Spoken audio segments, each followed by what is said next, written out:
Educational creativity চ্যানেলে সকলকে স্বাগত। সুপ্রিম কোর্ট এসএসসি 26,000 কর্মচারী, শিক্ষক শিক্ষিকা ও গ্রুপ সিডি সবাইকে বলি দিল এক প্রকার বলা যেতে পারে। হ্যাঁ, দুর্নীতি হয়েছে, দুর্নীতিদের বাতিল করতে পারত। তারা 7 তারিখ এবং 14 তারিখ শিক্ষক শিক্ষিকারা বলি হতে চলেছে এক প্রকার। তারা তাদের পরীক্ষায় অংশগ্রহণ করে তাদের কাফিনের শেষ ব্রেকটি মারতে চলেছে। তাদের হাতে কিছু করার নেই, তাদের পরীক্ষায় তো বসতেই হবে শেষ পর্যন্ত। তাদের মানসিক অবস্থাটা খুবই খারাপ। 7ই সেপ্টেম্বর 14ই সেপ্টেম্বর যথারীতি দুটি পরীক্ষা অনুষ্ঠিত হচ্ছে, কিন্তু সুপ্রিম কোর্টের রায় খণ্ডন করলো। কেন, তা বিস্তারিত বলবো। একটি অর্ডার কপি আপনাদের সামনে আমি দেখাবো। Nirmal Chandra Bhattacharya and ORS versus union of India and ORS 19 September 1990।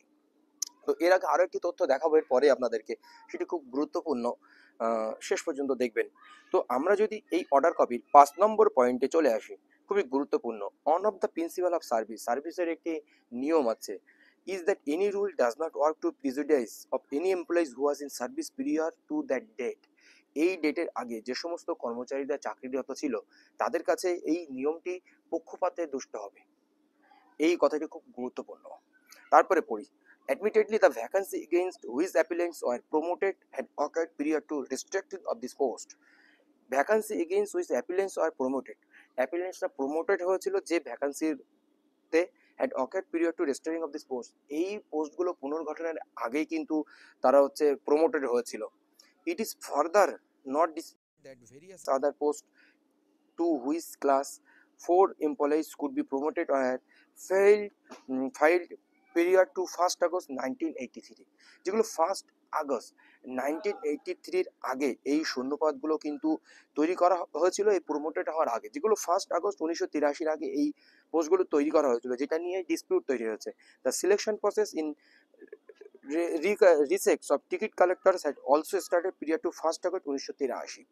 The selection process recast করা হয়েছিল টিকিট কালারে also started period to August 1983। 1st August 1983 আগে সেই টিকিট কালারের পথ শুরু করা হয়েছিল। If the department would have proceeds with the selection well within time and would have completed it before 1st August 1983, then the appellants would have become ticket collectors without any difficulty। যদি department এটা সঠিক টাইমে proceed করতে পারতো বা complete করতে পারতো before 1st August 1983, appellant সহজেই তারা টিকিট কাউন্টারে পথ পেয়ে যেত তাদের কোনো ডিফিকাল্টি ছাড়াই। The mistake or delay on the part of the ডিপার্টমেন্টের মিস্টেক, ভুল, এবং ডিপার্টমেন্ট ডিলে করেছে, therefore should not be permitted to recoil on the appellant। সেহেতু মানে অ্যাপিলেন্টসের কোনোভাবেই রিকয়েল করা যায় না, ভুগতে দেওয়া যায় না। প্যারা 31 of the restructuring order itself provides that vacancy in various grades of posts covered in different categories existing on 31st July 1993 would be filled according with procedure which was vogue before the 1st August 1983। এবার বিষয়টা দেখুন, supreme কোর্টের রায় খণ্ডন করলো। এই রায়টি কিন্তু supreme কোর্টকে জানানো হয়েছিল, তারপরেও কিন্তু সুপ্রিম কোর্ট এটা মান্যতা দেয়নি। সুপ্রিম কোর্টের নিকট এই রায়টি তুলে ধরার চেষ্টা করেছিল শিক্ষক শিক্ষিকার পক্ষ থেকে, কারণ এই রায়ে বারবার বলা হচ্ছে যে যখন লাগু হয়ে গেছে, তারা চাকরি করছে, তার প্রিয়ার সার্ভিস রুলস তাদের ক্ষেত্রে লাগু হতে পারে না।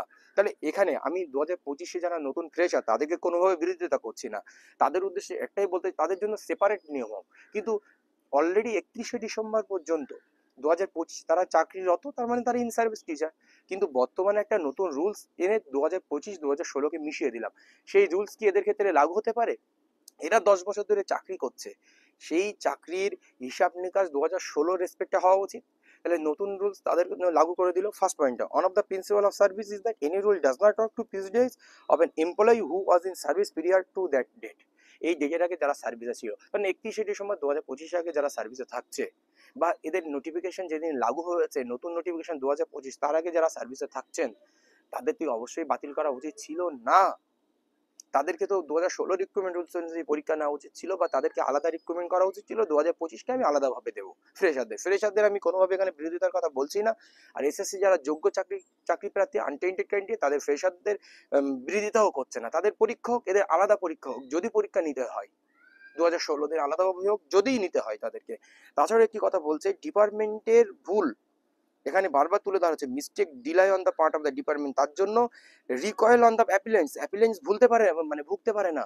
তাহলে ডিপার্টমেন্ট ভুল করেছে, ডিপার্টমেন্ট মিস্টেক করেছে, ডিপার্টমেন্ট চুরি করেছে, ডিপার্টমেন্ট দুর্নীতি করেছে, ডিপার্টমেন্ট স্ক্যাম করেছে, তারপরে মানে যোগ্য চাকরি প্রার্থীরা কেন ভুগবে বলুন তো? এই একটি অর্ডার কিন্তু সুপ্রিম কোর্টে দেখানো হয়েছিল, তারপরে সুপ্রিম কোর্ট শোনেনি।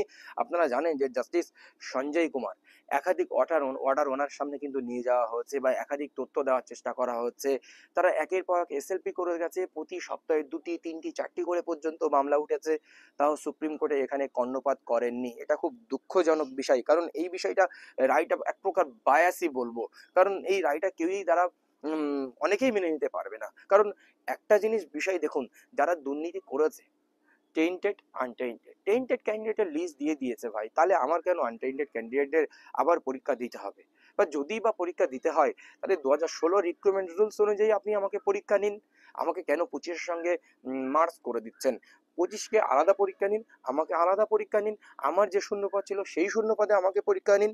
এই সমস্ত বিষয়গুলো কিন্তু খুবই গুরুত্বপূর্ণ। তার এই 5 নম্বর পয়েন্টটা ভালো করে আপনারা পড়লেই কিন্তু বুঝতে পারবেন যে কিভাবে এই এসএসসি যোগ্য বা আনটেন্টেড টিচারদের বলি দেওয়া হচ্ছে। এই Nirmal Chandra Bhattacharya and ORS versus union of India and ORS 19 September 1990, এই অর্ডার কপি কিন্তু শো করা হয়েছিল। যাই হোক, শেষে একটা কথাই বলবো, শেষ পর্যন্ত আপনাদের পরীক্ষা দিতে হচ্ছে 7ই সেপ্টেম্বর ও 14ই সেপ্টেম্বর। অবশ্যই আপনারা ভালো করে পরীক্ষা দিন, আপনাদের জবে ফিরে আসতে হবে, আপনাদের জন্য 10 নম্বর আছে, এটাই আমাদের কাছে এখন সান্ত্বনা পুরস্কার প্রাইজ বলা যেতে পারে, তাছাড়া আর কিছুই নেই। আইনি লড়াই অবশ্যই আপনারা লড়তে থাকুন, কারণ ভালো কিছুই হবে। পরীক্ষা হয়ে গেল মানেই যে রিক্রুটমেন্ট হয়ে গেল তা নয়, আরো অনেক কিছুই হতে পারে। ধন্যবাদ।